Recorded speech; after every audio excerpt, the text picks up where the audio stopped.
Sénégalaises, Sénégalais, mes chers compatriotes, hôtes étrangers qui vivez parmi nous, à l'occasion du Nouvel An, je suis heureux de m'adresser à vous pour vous présenter mes vœux. En souvenir de nos chers défunts qui nous manquent ce soir, je voudrais d'abord joindre mes prières aux vôtres pour qu'ils reposent en paix. Aux malades, j'adresse tous mes souhaits de prompt rétablissement. Je salue et encourage nos compatriotes de la diaspora, ainsi que nos vaillantes forces de défense et de sécurité, engagées au service de la paix en Afrique et dans le monde. Je renouvelle aussi mon soutien constant au processus de dialogue pour la consolidation de la paix en Casamance. En ces temps d'insécurité exacerbée, restons vigilants et sereins. Ce soir, mes chers compatriotes, j'ai surtout à cœur de vous entretenir de notre idéal d'émergence et de prospérité partagée, dans le cadre d'un état de droit rénové et d'une démocratie renforcée. Malgré une conjoncture internationale difficile, l'année 2015 s'achève sur de bons résultats en matière de croissance, de maîtrise de l'inflation et du déficit public. Les bonnes performances de notre économie se consolident. En effet, les prévisions en fin 2015 situent notre taux de croissance économique à 6,4%. Au-delà d'une pluviométrie favorable, cette dynamique positive résulte aussi des efforts de mise en œuvre des projets et réformes phares du PSE.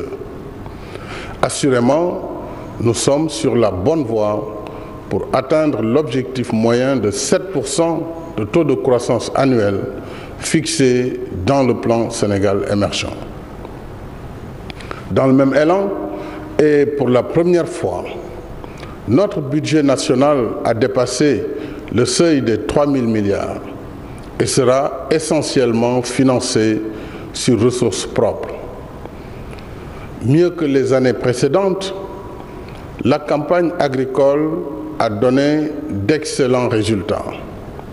Rendons grâce à Dieu pour le bon hivernage.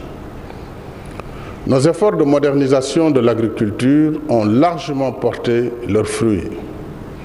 Ainsi, pour 2015, les récoltes céréalières sont estimées à 2 271 000 tonnes, soit une hausse de 82% par rapport à 2014. La production d'arachide se chiffre à 1 121 474 tonnes, soit 68% de hausse. Celle du riz paddy a augmenté de 64%, passant de 559 000 à 917 371 tonnes. La production horticole en hausse de 14% s'établit à 1 133 430 tonnes. En soutien aux producteurs, nous avons maintenu à 200 francs au minimum le prix du kilogramme d'arachide. Les mesures prises par le gouvernement, en concertation avec tous les acteurs, facilitent désormais la commercialisation de nos produits agricoles. Nous traduisons ainsi en actes le vieux slogan du consommer local. C'est un grand pas vers l'autosuffisance alimentaire qui nous libérera au plus vite du fardeau des importations coûteuses. Parallèlement, la mise en œuvre du programme des domaines agricoles communautaires, PRODAC, se poursuit. Les DAC de Sefa, Itato, Keur Sambakan et Keur Momarsa mobilisent déjà 177 groupements de producteurs. 2555 hectares sont mis en valeur et plus de 7000 emplois créés. Pour 2016, 20 milliards additionnels seront investis dans le PRODAC pour pérenniser ses activités toute l'année. S'agissant de l'élevage, le projet régional d'appui au pastoralisme, financé à hauteur de 15 milliards, soutiendra la santé animale, l'accès au marché et la gestion des ressources naturelles. Il bénéficiera à 100 000 ménages des régions de Kaffrine, Louga, Matam, Tambacounda et Saint-Louis.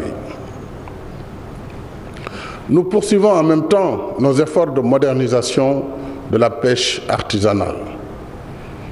Les quais de pêche de Yoff, Soumbédioune, Fass Boye et Gokhoumbadj sont en construction. Pour l'année 2016, nous aurons de Ngaparou, Sarène et Bargny. L'aménagement de Potou, Kafao et Pencum Sénégal. L'extension du port de commerce de Ziguinchor et la construction du port de pêche. En ce qui concerne l'artisanat, 3 sites d'exposition et de commercialisation seront livrés en juillet 2016 à Diamniadio, Mékhé et en outre, réhabilitation des infrastructures et villages artisanaux, notamment à Sédhiou, Thiès, Diourbel, Kébémer et Bambey, sera poursuivie. Mes chers compatriotes, la réussite de notre objectif d'émergence passe nécessairement par les infrastructures. Il ne peut y avoir de développement si nous restons isolés les uns des autres, si les produits de nos campagnes ne peuvent à nos marchés et si nos malades peinent à se rendre à la structure sanitaire la plus proche. Voilà pourquoi, après une année pleine de mise en œuvre du PSE, je me dois de vous donner un aperçu sommaire de la nouvelle carte d'infrastructure et de désenclavement de notre pays. 33 projets ont ainsi été achevés en 2015, soit un linéaire de 965 km de route et 2281 mètres linéaires de pont, pour un coût global de 238 milliards. Parmi ces réalisations figurent les axes Tambacounda-Dialakoto, Mako-Kédougou, Kafountine-Djouloulou et Konkane-Kolda-Tanaf. 25 autres projets ont été engagés, dont un total linéaire de 810 km de route, 685 km de pistes rurales et 6 ponts de désenclavement à Baïla, Djouloulou, Foundiougne et Marsassoum et Wendou-Bosséabé. Les autres chantiers routiers concernent notamment les axes Touba-Dara-Linguer, Joal-Keur-Samba-Dia-Djifer, Kédougou-Salémata, Bambey-Baba Garage, Niayes entre Rufisque, Lompoul, Bayar, Mboro et Diogo, ainsi que les boucles du Boudié, du Fouladou et des Kalounaï. De même, l'autoroute Thiès-Touba, en chantier, transformera nos conditions de transport grâce à ces différentes connexions, dont les autoroutes Aéroport international Blaise Diagne Mbour et Aéroport international Blaise Diagne Thiès. L'étude de faisabilité du projet d'autoroute Thiénaba-Tivaouane est aussi achevée. Nous avons en outre acquis le financement pour le désenclavement complet de l'île à Morphil et la réhabilitation de la route nationale numéro 2 sur l'axe Ndioum-Ourossogui-Bakel. avec la livraison prochaine des travaux de prolongement de la VDN vers Guédiawaye, la mobilité urbaine à Dakar sera sensiblement améliorée. À ces chantiers s'ajoute le programme de modernisation des cités religieuses et le programme de modernisation des villes, Promovilles, avec des volets assainissement, voirie et éclairage public. La phase initiale couvrira 13 localités. Je me réjouis d'annoncer que les travaux du train express régional TER Dakar-Diamniadio-AIBD, première liaison ferroviaire électrique rapide du Sénégal, démarreront en 2016. Le TER desservira 14 gares et pourra transporter jusqu'à 115 000 passagers par jour en moins de 45 minutes entre Dakar et l'aéroport international Blaise Diagne. Nous allons en outre réhabiliter la voie ferrée Dakar-Kidira sur 644 km. La construction de ce chantier de grande envergure générera plusieurs milliers d'emplois. Avec ce projet, outre le transport à bon coût, nous ferons ainsi renaître toute une vie économique et sociale dans nos villes et campagnes le long de cet axe ferroviaire historique. Je suis également heureux d'informer que les premiers hangars du parc industriel de Diamniadio seront livrés dès ce mois de janvier. De grandes compagnies internationales vont y délocaliser des activités à haute intensité de main-d'œuvre pour générer au moins 50 000 emplois dans les 5 prochaines années. Concernant le secteur de l'énergie, les nouvelles centrales de Taïba Ndiaye et du Cap des Biches seront mises en service au premier semestre de 2016. De même, un projet de 200 MW en énergie solaire est en cours de finalisation. Vous le savez, en juillet dernier, j'ai lancé le programme d'urgence de développement communautaire, le PUDC, destiné aux localités rurales particulièrement défavorisées. La phase initiale est financée à hauteur de 113 milliards. Ainsi, les 37 forages réceptionnés en 2015 dans le cadre du programme national de 300 forages, les premiers résultats du PUDC en seulement 4 mois d'activité sont très satisfaisantes. 63 forages ont été réalisés et 69 châteaux d'eau, 847 km de pistes rurales sont en chantier pour 462 villages des régions de Fatick, Kaffrine, Kaolack, Kolda, Louga, Matam, Saint-Louis, Sédhiou et Thiès. Grâce au concours, 18 forages ont été réalisés dans les régions de Kédougou et Tambacounda. Pour l'hydraulique urbaine, nous allons construire une 3e usine d'une capacité de 200 000 m3 jour à Keur Momar Sarr pour un coût de 255 milliards et une autre de dessalement d'eau de mer sur le site des Mamelles, financée à hauteur de 135 milliards. Ces 2 unités permettront de sécuriser l'approvisionnement de Dakar et ses environs pour 20 ans au moins. Au titre de la solidarité nationale et de la réduction des inégalités sociales, 300 000 familles au total bénéficieront des bourses de sécurité familiale en 2016.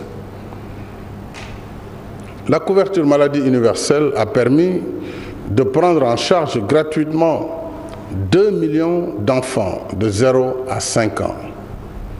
À ce jour, 600 mutuelles de santé ont été constituées.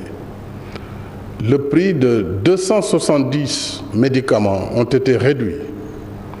1000 agents, dont 500 sages-femmes, ont été recrutés pour le compte du ministère de la Santé. Enfin, sur 3 ans, nous avons acquis et distribué 150 ambulances avec l'objectif d'en faire le double en 2016. Mes chers compatriotes, pour l'année 2016, l'éducation restera encore au cœur de mes priorités. Dans une société du savoir et du savoir-faire, je reste en effet convaincu que l'éducation et la formation de qualité conditionnent le progrès des nations. Aucun investissement n'est de trop pour réaliser une école pour tous, une école de qualité, une école viable, stable et pacifiée. C'est dans cet esprit que le gouvernement a procédé à la validation aux 2/3 des années de contractualisation et de vacation des corps émergents. S'agissant des infrastructures scolaires, au cours des 3 dernières années, nous avons réalisé 4 485 salles de classe dans l'élémentaire et 89 collèges. De plus, 5 lycées, 42 blocs administratifs et 28 blocs scientifiques et technologiques sont en cours de construction. Grâce à ces efforts, nous avons ramené le pourcentage des abris provisoires de 18% en 2011 à 11% en 2015. En soutien aux parents, j'ai décidé de rendre effective la gratuité du manuel scolaire pour l'enseignement élémentaire, pour un total de 5 400 000 livres. Je tiens à féliciter ici le CEM d'Anambé Kouta, dans la région de Kolda, pour ses excellents résultats. Malgré son état d'abri provisoire, cet établissement s'est en effet distingué avec un taux de réussite de 100% à l'examen du BFM pour ses 150 candidats. En reconnaissance de son bel exemple, le CM d'Anambé Kouta sera entièrement construit et équipé. L'enseignement supérieur retient aussi notre attention. Avec la construction des nouvelles universités Amadou Mahtar Mbow de Dakar et El Hadj Ibrahima Niass du Sine Saloum, le renouvellement des équipements et des plateaux techniques, nos investissements dans ce secteur cumuleront à 302 milliards à la fin du PTIP 2015-2017.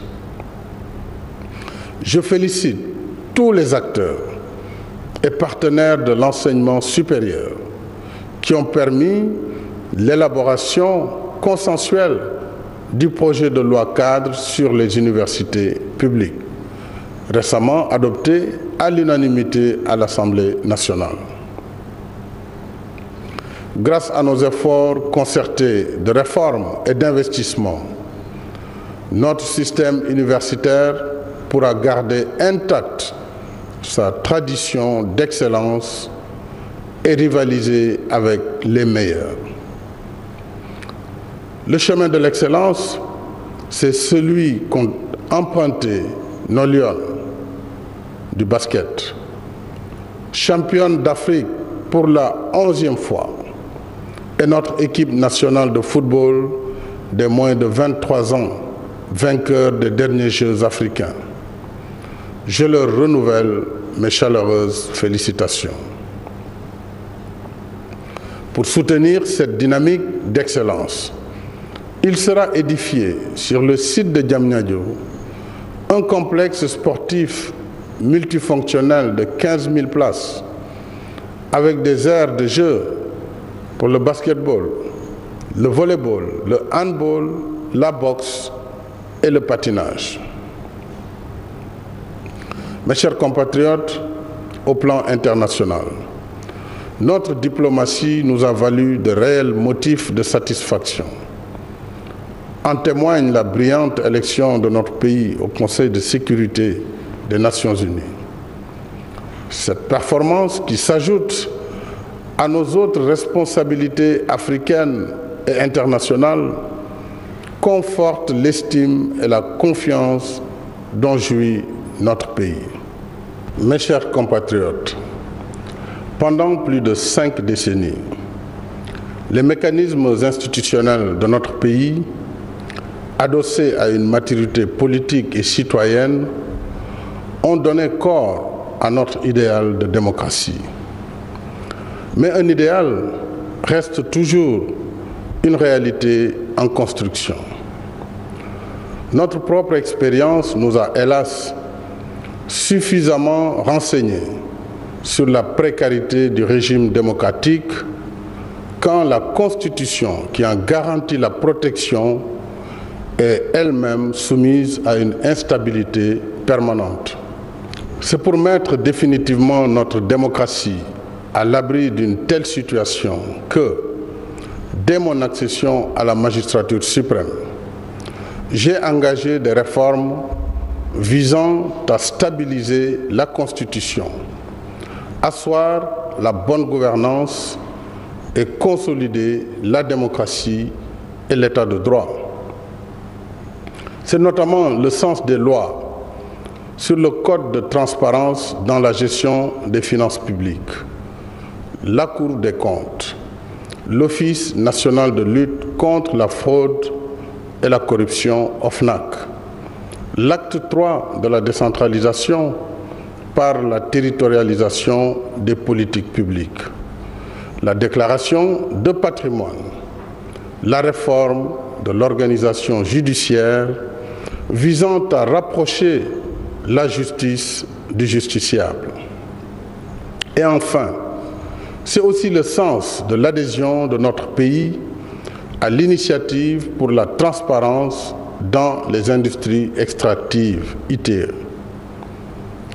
Dans le même esprit et en parfaite cohérence avec nos traditions d'ouverture et de dialogue politique, j'ai institué en mai 2013 une commission nationale de réforme des institutions, CNRI, en lui demandant de mener des concertations sur la réforme des institutions et de formuler toute proposition visant à améliorer le fonctionnement des institutions, à consolider la démocratie, à approfondir l'état de droit et à moderniser le régime politique.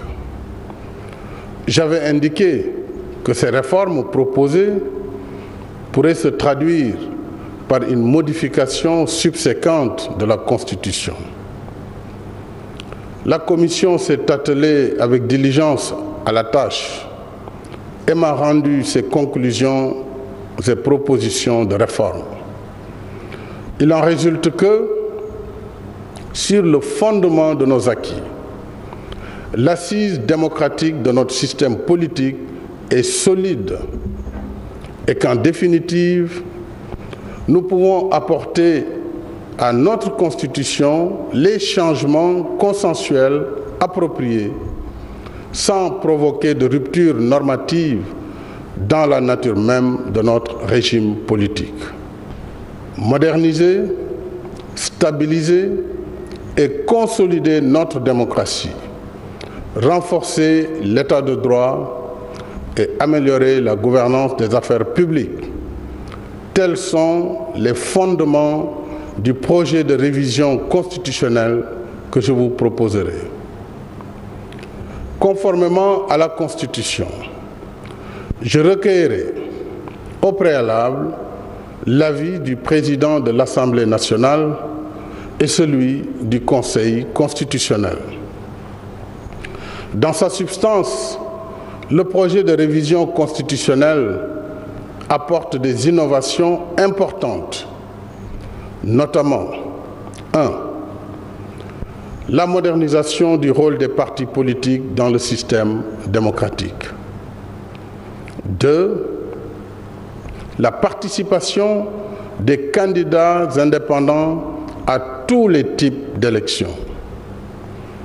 3.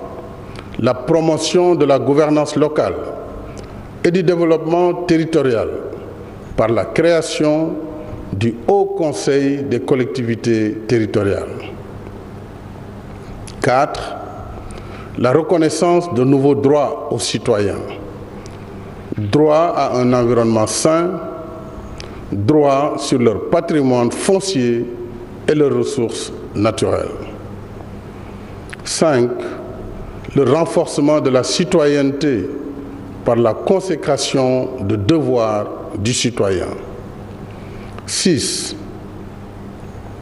La restauration du quinquennat pour le mandat présidentiel, y compris la question de l'applicabilité immédiate de la réduction à 5 ans du mandat de 7 ans en cours. 7. Le renforcement des droits de l'opposition et de son chef. 8.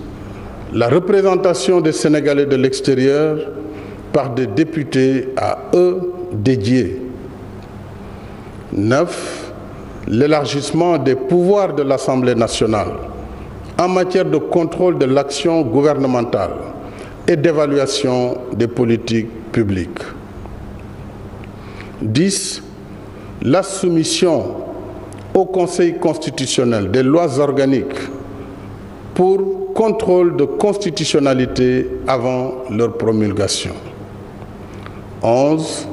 L'augmentation du nombre des membres du Conseil constitutionnel de 5 à 7. 12. La désignation par le président de l'Assemblée nationale de 2 des 7 membres du Conseil constitutionnel. 13. L'élargissement des compétences du Conseil constitutionnel pour donner des avis et connaître des exceptions d'inconstitutionnalité soulevées devant la Cour d'appel. 14. La constitutionnalisation des principes de la décentralisation et de la déconcentration. 15. L'intangibilité des dispositions relatives à la forme républicaine, la laïcité, le caractère indivisible, démocratique et décentralisé de l'État, le mode d'élection, la durée et le nombre de mandats consécutifs du président de la République. En définitive, l'essence même de la République, c'est l'égale dignité des citoyens. C'est le gouvernement du peuple, par le peuple, pour le peuple. Voilà pourquoi je tiens à ce que le gouvernement reste dans le temps du réel, le temps de l'action, à l'écoute et au service exclusif des populations. La quête de l'autosuffisance alimentaire, la réalisation d'infrastructures de développement, l'éducation et la formation, la santé, la lutte contre le chômage et les inégalités, voilà ce qui continuera de mobiliser mes efforts et d'occuper mon temps pour un Sénégal meilleur, le Sénégal de tous, le Sénégal pour tous. À tous et à toutes, mes chers compatriotes, je renouvelle mes sentiments de profonde affection. À tous et à toutes, j'adresse mes vœux ardents de bonne santé, de bien-être et de réussite. Bonsoir et devenez-y.